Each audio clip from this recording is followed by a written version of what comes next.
നമസ്കാരം. മംഗളം ന്യൂസിലേക്ക് എല്ലാവർക്കും സ്വാഗതം. ഞാൻ ബിനി പ്രേംരാജ്. KSRTCയിൽ കൈയിട്ട് നക്കാമെന്ന് ആരും കരുതണ്ട. അഴിമതിയും കെടുകാര്യസ്ഥതയുമാണ് ഗതാഗത വകുപ്പിനെ ഈ പരുവത്തിലാക്കിയത്. ഇനി അത് നടക്കില്ല. KSRTCയെ കറുവ പശുവാക്കാമെന്ന് മനക്കോട്ട കെട്ടണ്ട എന്ന ഗണേഷ് കുമാറിന്റെ പ്രഖ്യാപനത്തോടെ കളി മാറുകയാണ്. പിണറായി വിജയനെതിരെ പോലും പൊട്ടിത്തെറിച്ച് സംസാരിച്ചിട്ടുള്ള ആളാണ് ഗണേഷ് കുമാർ. അതുകൊണ്ട് ചിലരെയൊക്കെ നിർത്തേണ്ടിടത്ത് നിർത്തുമെന്ന് പ്രതീക്ഷിക്കാം. KSRTCയുടെ എക്കാലത്തെയും ശാപമായ യൂണിയനുകളെ നിലയ്ക്ക് നിർത്തിയാൽ തന്നെ ആനവണ്ടി പാതി രക്ഷപ്പെടും. ഏതായാലും ഗണേശ് പണി തുടങ്ങിയെന്ന് ഉറപ്പായി. KSRTCയിൽ അഴിമതി ഇല്ലാതാക്കാൻ നടപടി സ്വീകരിക്കുമെന്ന് പറഞ്ഞ ഗണേശ് തന്റെ നിലപാട് വ്യക്തമാക്കി കഴിഞ്ഞു. അഴിമതിയും കെടുകാര്യസ്ഥതയുമാണ് ഗതാഗത വകുപ്പിനെ ഈ പരുവത്തിലാക്കിയതെന്ന് വ്യക്തമായതോടെയാണ് ഗണേശ് അതിനെതിരെ ശക്തമായി നീങ്ങുമെന്ന സന്ദേശം നൽകുന്നത്. KSRTCയിലെ ക്രമക്കേട് തടയുമെന്ന് ഗണേഷ് കുമാർ വ്യക്തമാക്കി. കണക്കുകൾ കൃത്യമാകണം. തൊഴിലാളികൾക്ക് ദോഷം ചെയ്ത നടപടികൾ ഉണ്ടാവില്ല എന്നും അദ്ദേഹം മാധ്യമങ്ങളോട് പറഞ്ഞു. KSRTCയുടെ വരുമാന ചോർച്ച തടയും. KSRTCയിൽ നിന്ന് മോഷ്ടിക്കാമെന്ന് ആരും സ്വപ്നം പോലും കാണണ്ട എന്നും ഗണേഷ് കുമാർ പറഞ്ഞു. എന്റെ ലക്ഷ്യം തന്നെ അഴിമതി ഇല്ലാതാക്കുകയാണ്. എല്ലാവിധ ചോർച്ചകളും അടയ്ക്കുവാൻ നടപടികൾ സ്വീകരിക്കും. വരവ് വർദ്ധിക്കുന്നതിനാവശ്യമായ നടപടികൾ സ്വീകരിക്കുന്നതിനോടൊപ്പം തന്നെ ചെലവിൽ വലിയ നിയന്ത്രണം കൊണ്ടുവരുമെന്നും ഗണേഷ് കുമാർ പറഞ്ഞു. ഒരു പൈസ പോലും KSRTCയിൽ നിന്ന് ചോർന്നു പോകാത്ത വിധത്തിലുള്ള നടപടികൾ സ്വീകരിക്കും. നമ്മൾ ചോർച്ച അടയ്ക്കാൻ ശ്രമിച്ചാൽ അവർ തീർച്ചയായും നമ്മുടെ കൂടെ നിൽക്കും. തൊഴിലാളിക്ക് ശമ്പളം കൊടുക്കാൻ ബുദ്ധിമുട്ടുണ്ട് എന്നത് ശരി തന്നെയാണ്. എന്നാൽ ചോർച്ച അടയ്ക്കുന്നതോടെ നീക്കിയിരിപ്പ് വർദ്ധിക്കും എന്നും ഗണേഷ് കുമാർ കൂട്ടിച്ചേർത്തു. പൊതുഗതാഗത രംഗത്ത് വകുപ്പ് മന്ത്രി എന്ന നിലയിൽ എന്തെങ്കിലും മാറ്റം കൊണ്ടുവരുവാൻ കഴിയുമെന്ന് പ്രതീക്ഷ പ്രകടിപ്പിച്ച് നിയുക്ത മന്ത്രി KB ഗണേഷ് കുമാർ ഇടതുമുന്നണി സർക്കാരിന് അഭിമാനകരമാകുന്ന കുറച്ച് പദ്ധതികൾ നടപ്പാക്കണമെന്ന് ആഗ്രഹമുണ്ട്. മുഖ്യമന്ത്രിയുടെയും മറ്റ് മന്ത്രിമാരുടെയും ജനങ്ങളുടെയും പിന്തുണയുണ്ടെങ്കിൽ എന്തെങ്കിലും ചെയ്യാൻ കഴിയും. അത്ഭുതങ്ങൾ നടത്താൻ പറ്റുമോ എന്നൊന്നും ഞാൻ പറയുന്നില്ല എന്നും അദ്ദേഹം പറഞ്ഞു. Lottery, beverages, motor vehicle department ഇതിൽ നിന്നുമുള്ള വരുമാനം മാത്രമേ സംസ്ഥാനത്തിന്റെ ധനകാര്യ ആവശ്യങ്ങൾക്ക് ലഭിക്കുന്നുള്ളൂ. കേന്ദ്ര സർക്കാർ പരിപൂർണമായി അവഗണിക്കുകയും കടം വാങ്ങാനുള്ള അവകാശത്തിൽ കൈവയ്ക്കുകയും ചെയ്യുന്നു. കേന്ദ്രത്തിൽ നിന്ന് ഒന്നും പ്രതീക്ഷിച്ചിട്ട് കാര്യമില്ല. ജനങ്ങളെ പിഴിയാതെ എങ്ങനെ വരുമാനം വർദ്ധിപ്പിക്കാം എന്നതിനെക്കുറിച്ച് ചില ആശയങ്ങളുണ്ട്. കേരളത്തിന്റെ എല്ലാ ഗ്രാമീണ മേഖലകളിലും ബസ്സുകൾ ഓടിക്കുന്ന പദ്ധതി കൊണ്ടുവരും. KSRTC തന്നെ വേണമെന്നില്ല, സ്വകാര്യ ബസ്സായാലും മതി. പദ്ധതി മുഖ്യമന്ത്രിയുടെ മുന്നിൽ അവതരിപ്പിക്കും.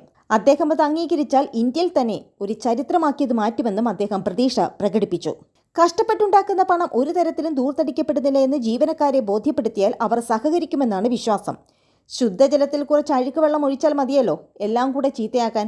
അതാണിപ്പോൾ KSRTCയിൽ പറ്റിയത്. മോഷണവും സാമ്പത്തിക അപകരണവും സമ്മതിക്കില്ല. എല്ലാ ഓട്ടകളും അടയ്ക്കും. ആരെയും ഉപദ്രവിക്കുക എന്നത് ലക്ഷ്യമല്ല. സഹകരിച്ചാൽ രക്ഷപ്പെടുത്താൻ കഴിഞ്ഞേക്കും. രാഷ്ട്രീയ ലക്ഷ്യത്തോടെ സമരം ചെയ്താൽ അനുഭവിക്കാൻ പോകുന്നത് തൊഴിലാളികളായിരിക്കും.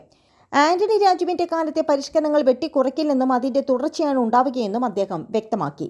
അതേസമയം നവകേരള സദസ്സിനായി മുഖ്യമന്ത്രിയും മന്ത്രിമാരും അടുത്ത 2 ദിവസം എറണാകുളത്തുണ്ടാവും. കാനം രാജേന്ദ്രന്റെ മരണത്തെ തുടർന്ന് മാറ്റിവെച്ച ജില്ലയിലെ 4 മണ്ഡലങ്ങളിലെ നവകേരള സദസ്സാണ് ഇന്നും നാളെയുമായി നടക്കുക.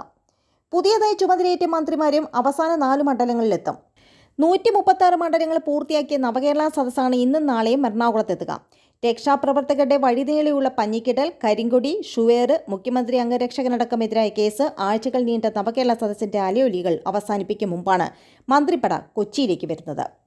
തൃക്കാക്കര, തൃപ്പൂണിത്തറ, പിറവം, കുന്നത്തുനാട് മണ്ഡലങ്ങളിലെ നവകേരള സദസ്സാണ് പുതുവത്സര ദിനവും തൊട്ടടുത്ത ദിവസവുമായി ക്രമീകരിച്ചിരിക്കുന്നത്.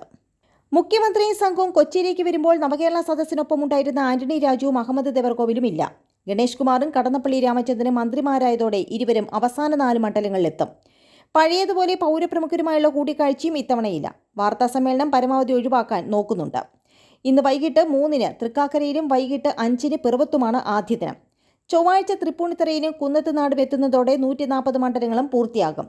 എറണാകുളത്തെ മറ്റു മണ്ഡലങ്ങളിൽ നവകേരള സദസ്സ് എത്തിയപ്പോൾ കരിങ്കൊടി പ്രതിഷേധങ്ങളും ഏറ്റുമുട്ടലുമാണ് കണ്ടത്. അതുകൊണ്ട് തന്നെ വൻ പോലീസ് സന്നാഹവും ഒപ്പമുണ്ടാകും. അതേസമയം എറണാകുളം ജില്ലയിലെ തൃക്കാക്കരയിലെ നവകേരള സദസ്സ് വേദിക്ക് ബോംബ് ഭീഷണി. എറണാകുളം ADMന്റെ ഓഫീസിലാണ് ഭീഷണി കത്ത് ലഭിച്ചത്. കലാപ ആഹ്വാന വകുപ്പ് ചുമത്തി തൃക്കാക്കര പോലീസ് കേസെടുത്തു. കത്തിന്റെ ഉറവിടം തേടി പോലീസ് അന്വേഷണം ആരംഭിച്ചു. CPI സംസ്ഥാന സെക്രട്ടറിയായിരുന്ന കാനം രാജേന്ദ്രന്റെ മരണത്തെ തുടർന്നാണ് എറണാകുളം ജില്ലയിലെ 2 മണ്ഡലങ്ങളിലെ നവകേരള സദസ്സ് മാറ്റിവെച്ചിരുന്നത്. പിന്നീട് പുതുക്കി നിശ്ചയിച്ച പ്രകാരം ജനുവരി 1-2 തീയതികളിൽ സദസ്സ് നടക്കാനിരിക്കെയാണ് ബോംബ് ഭീഷണി. തൃക്കാക്കര നിയമസഭാ മണ്ഡല സദസ്സിന് വേദിയാകുന്നിടം കുഴിബോംബ് വെച്ച് തകർക്കുമെന്നാണ് ഭീഷണി കത്തിൽ പറയുന്നത്. പഴയ കമ്മ്യൂണിസ്റ്റുകളാണ് കത്തിന് പിന്നിലെന്നും പരാമർശമുണ്ട്. ഒപ്പം മുഖ്യമന്ത്രിക്കെതിരെ ഗുരുതര ആക്ഷേപങ്ങളാണ് കത്തിൽ സൂചിപ്പിച്ചിരിക്കുന്നത്. എറണാകുളം ADMന്റെ ഓഫീസിനാണ് ഭീഷണി കത്ത് ലഭിച്ചത്. തുടർന്ന് ADM തൃക്കാക്കര ASPക്ക് കത്ത് കൈമാറുകയായിരുന്നു. ഇതിന്റെ അടിസ്ഥാനത്തിലാണ് പോലീസ് FIR രജിസ്റ്റർ ചെയ്തത്. കലാപാഹ്വാന വകുപ്പ് പ്രകാരമാണ് കേസ്. കത്ത് ഫോറൻസിക് സംഘം വിശദമായി പരിശോധനയ്ക്ക് വിധേയമാക്കും. ഇതിനോടകം കത്തിന്റെ ഉറവിടം തേടി പോലീസ് അന്വേഷണം ആരംഭിച്ചു കഴിഞ്ഞു. നവകേരള സദസ്സിന്റെ വേദികളിൽ കൂടുതൽ സുരക്ഷ ഒരുക്കുന്നത് സംബന്ധിച്ച് ഉന്നത പോലീസ് ഉദ്യോഗസ്ഥർ ഉടൻ യോഗം ചേരും. പരിസര നിരീക്ഷണത്തിനായി കൂടുതൽ പ്രത്യേക സംഘത്തെ സ്ഥലത്ത് നിയോഗിക്കാനാണ് ആലോചന. കൂടാതെ നവകേരള സദസ്സിന് പുറമെ മുഖ്യമന്ത്രി പങ്കെടുക്കുന്ന ജില്ലയിലെ മറ്റിടങ്ങളിലെ വേദികളിലും സുരക്ഷാ പരിശോധന കർശനമാക്കാനാണ് പോലീസിന്റെ തീരുമാനം. നന്ദി, നമസ്കാരം.